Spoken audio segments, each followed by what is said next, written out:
Big Boss season 9 Tamil. நான் Jackie Sekar, Jackie டிவிக்காக. இது 11/12/2025, முக்கியமாக 67வது நாள், 68வது எபிசோடில் அசத்தல் சபரின்னு ஒரு ஸ்பெஷல் வீடியோ. இதை பற்றின விரிவான விமர்சனத்தை இந்த எபிசோடில் பார்க்க போகிறோம். அதற்கு முன்பாக இந்த தளத்தை இதுவரை சப்ஸ்கிரைப் பண்ணாதவங்க சப்ஸ்கிரைப் பண்ணுங்கள், லைக் கமெண்ட் ஷேர் பண்ணுங்கள். ஸோ விரிவான பார்வைக்கு ஸ்ட்ரெயிட் நோட்டஸ்.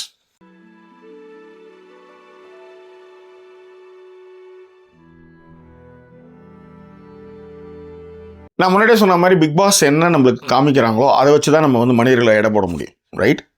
ஸோ சபரியை பொறுத்தவரையிலையும் கொஞ்சம் என்னடா ஒரு மாதிரி வெளிப்படுத்தாமல் இருக்கிறாரு, ஒரு மாதிரி கிணத்துல போட்ட கல் மாதிரியே இருக்கிறாரு, சண்டை நடந்ததுன்னா அதை தடுக்கிறாரு. இந்த மாதிரி அதிக பிரசங்கித்தனத்தால் தான் அவருக்கு வந்து அவங்க பிக் பாஸ் டீம் வந்து அவருக்கு வந்து அசையாமல் நிற்கணும், பேசக்கூடாது அப்படின்ற விஷயங்கள்லாம் சொன்னாங்க, வச்சாங்க அப்படின்னு நம்மளுக்கு ஒரு புரிதல் ஒன்று இருந்தது, ரைட்? ஸோ சமீபமாக சபரி பற்றின வீடியோக்கள் நிறைய பார்க்க அவரை பற்றின விஷயங்கள்லாம் வர அந்த பார்வை மாறி இருக்கு அப்படின்றது தான் இந்த வீடியோ.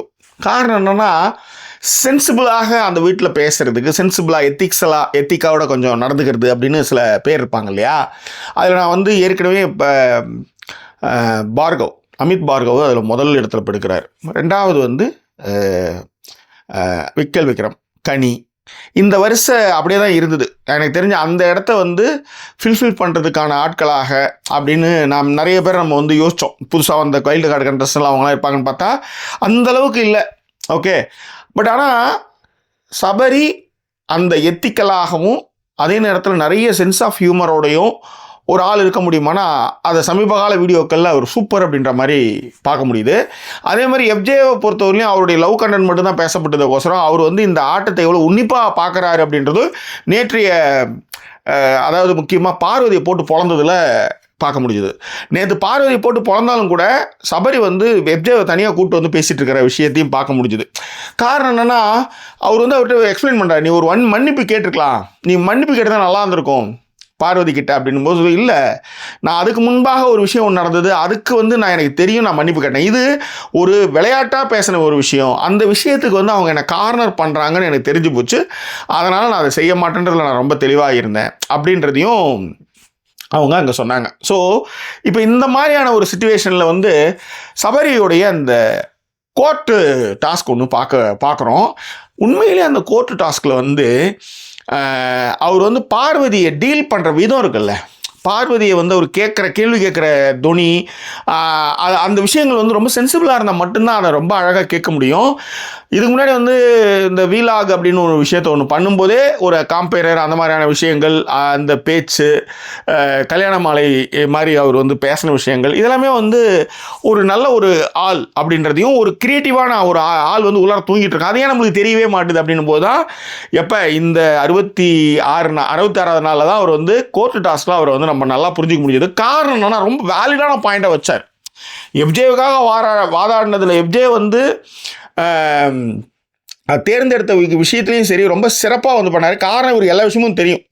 அதில் வந்து அவர் வச்ச பாயிண்டில் ரொம்ப வேலிடான பாயிண்ட்டு, ஒரு விஷயம் தப்புன்னு தெரிஞ்சிருச்சு, அந்த தப்பை திரும்ப செய்யாதது தான் வந்து அதுக்கான ஒரு விஷயம். என் கட்சிக்காரர் உங்கள் 2 பேர்கிட்டையும் அன்றைக்கி விளையாட்டாக பேசும்போதே அமித்துக்கிட்டையும் உங்ககிட்டையும் அதே பார்வதிக்கிட்டையும் மன்னிப்பு கேட்டேன். அப்படி இருக்கும் பொழுது நீங்கள் வந்து திரும்ப அன்றைக்காவது பேசினாரான்னா அவங்க வந்து பொய் சொல்ல முடியாதுல்ல, அவங்க திரும்ப பேசினாரா இல்லைன்னுட்டு ஆனாலும் நம்ம இல்லை நோட்டீஸ் த பாயிண்ட் யுவர் ஆனர்ன்ற மாதிரி சொல்லுவார். அந்த மாதிரி ரொம்ப திறமையான ஒரு ஆளால் மட்டும்தான் அந்த நம்மளுக்கு என்ன நம்ம வக்கீல் வேஷம் என்னெல்லாம் கேட்டால் எதிராளிக்கிட்டேருந்து பாயிண்ட் எடுத்து வர முடியும், எதெல்லாம் கோர்ட்டில் வந்து நம்ம வந்து அதை எடுத்துக்குவாங்க, விட்னஸ் கிட்டேருந்து நம்ம வந்து கேள்வி கேட்கும்போதோ இல்லை சாட்சிகள் கிட்ட கேள்வி கேட்கும்போது நம்ம வந்து என்ன விஷயங்கள்லாம் அவங்க எடுத்துக்குவாங்கன்றதை ரொம்ப அழகாக வந்து பண்ணியிருந்தார். எனக்கு உண்மையிலே சபருடைய அந்த அந்த அந்த இது இருக்குல்ல, நாலேஜ், அது ரொம்ப பாராட்டத்தக்கது, ரொம்ப அற்புதமாகவே இருந்தார். இன்னொன்று, பெருசாக வந்து அவர் வந்து தீங்கிழைக்கலைனாலும் கூட சில இடங்களில் வந்து அவர் வந்து பார்வதி கிட்ட நடந்த வகையில் அவர் மேலே விமர்சனம் இருந்தது.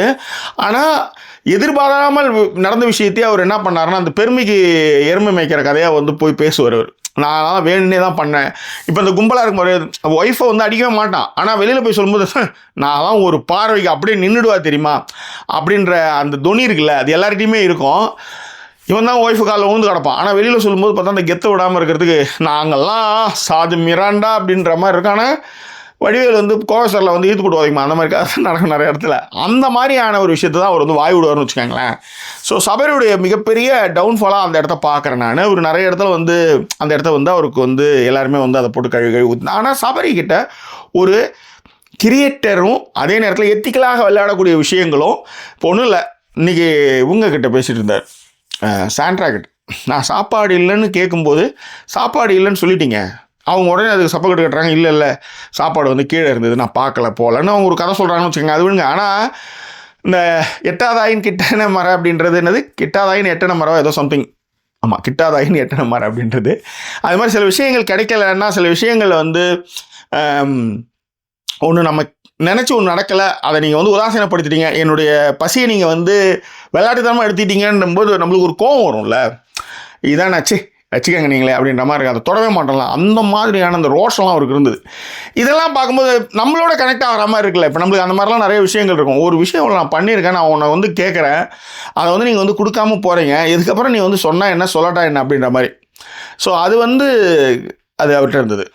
இன்றைக்கி உண்மையிலே இந்த பொண்ணு எப்போ பார்த்தாலும் கடலம்மான்னு பாட்டு பாடினே இருக்குல்ல சுபிக்ஷா, அதை வந்து ஒரு கலாய்க்கிற மாதிரி ஒரு கேஸை வந்து விக்கல் விக்ரம் வந்து போடுறாரு. அதுக்கு வந்து வாதாடுற விதமாக வந்து நம்மளை சபரியை வந்து அவர் தேர்ந்தெடுக்கிறார். விக்கல் விக்ரம் வந்து சபரியை தேர்ந்தெடுப்பதற்கு மிக முக்கிய காரணமே என்னென்னா அவருடைய திறமையை அவர் பார்த்துட்டாருன்றதுனால தான். ஸோ அந்த நாளையே அவர் என்ன பண்ணுறாருன்னா விக்கல் விக்ரம் வந்து அந்த காதில் வந்து பேண்டேஜை போட்டுட்டு வரும்போது அவரு கூட என்னடா இது பரோட்டா பார்சல் பண்ண மாதிரி இருக்குது அப்படின்ற மாதிரி வினோத் பண்ணுவார், சொல்லுவார் அந்த டைலாக்கு. ஆனால் உண்மையிலே நிஜமாலுமே அந்த காமெடி சென்ஸ் இருக்குல்ல, அந்த பேச்சில் அந்த ஒரு கிரியேட்டிவிட்டி தான் அது இருக்கும். ஆக்சுவலாக அது வந்து இப்போ சபரிகிட்ட நான் வந்து பார்த்தேன். அந்த பாட்டை மியூசிக் வந்து அந்த என்னது பிக் பாக்ஸை ஏதோ ஒன்று அதை செஞ்சு காமிக்கிறதா இருக்கட்டும், அந்த கோர்ட் சீன் வந்து அவ்வளோ அழகாக இருந்தது, ரொம்ப என்ஜாய் பண்ணாங்க. ஸோ அது மட்டும் கிடையாது, ஒரு பிரச்சனை ஒன்று நடந்ததுக்கப்புறம் இப்போ எஃப்ஜே வந்து ஒரு தான் காப்பாற்றுறான்னு நம்மளுக்கு ஆரம்பத்துலேருந்து தெரியுது, எஃப்ஜேவையும் கனியும். இப்போ எப்படி இந்த மனுஷன் வந்து இப்படி இந்த பையன்கிட்ட வந்து இவ்வளோ விஷயங்கள் இப்போ பேசுகிறாரு போகிறான்னு போது தாட் ப்ராசஸ் வந்து ஓரளவுக்கு அவர் லவ் கண்டென்ட் கொடுக்கறதுக்கு போனார் வந்தார், அது அவருக்கான மைனஸ் எஃப்ஜே பக்கமாக இருந்தாலும் கூட எந்த இடத்துல வந்து சபரி கனெக்ட் ஆகிருக்கும்னா யோசிக்கிற துணி இருக்குல்ல, எப்படி யோசிக்கிற விஷயம் இருக்குல்ல, அந்த ஐடியாலஜி இருக்குல்ல, அது எனக்கு தெரிஞ்சு வந்து அது ரொம்ப சரியாக இருக்கிறதுனாலே தான் வந்து எனக்கு தெரிஞ்சு வந்து சபரி வந்து அவர்கிட்ட கொஞ்சம் அந்த டாக் நிறைய இருக்குன்னு நினைக்கிறேன். அந்த பேச்சில் அவங்க ரெண்டு பேரும் அதில் பேசும்போது அது ரொம்ப நல்லாவே தெரிஞ்சுது. ஃபஸ்ட்டு என் கருத்தை சொல்லிடுறேன், நீ மன்னிப்பு கேட்கணும் அப்படின்னு சொல்லும்போது அதுக்கு சபரி இல்லை எஃப்ஜே அவருக்கு வந்து பதில் சொன்னதும் சரி ரொம்ப நல்லா இருந்தது. அதே மாதிரி இந்த இடத்துல தான் வந்து கொஞ்சம் தகஞ்சு போகிறாரு சபரி. நிறைய இடத்துல வந்து கொஞ்சம் பாவம் பார்த்து ஒரு எத்திக்கல்லே ரொம்ப ஸ்ட்ராங்காக உலர் நம்பும்போது என்ன ஆகுதுன்னா சர்க்கிளை சந்திக்கிறார். ஆனால் எஃப்ஜே வந்து பார்த்தீங்கன்னா எங்கே அடிக்கணுமோ அங்கே அடிக்கணும். அங்கே அடித்ததுனால தான் நேற்று இப்போ இவர் நினச்ச மாதிரி எஃப்ஜே வந்து மன்னிப்பு கேட்டிருந்தான்னு வச்சுக்கோங்களேன்.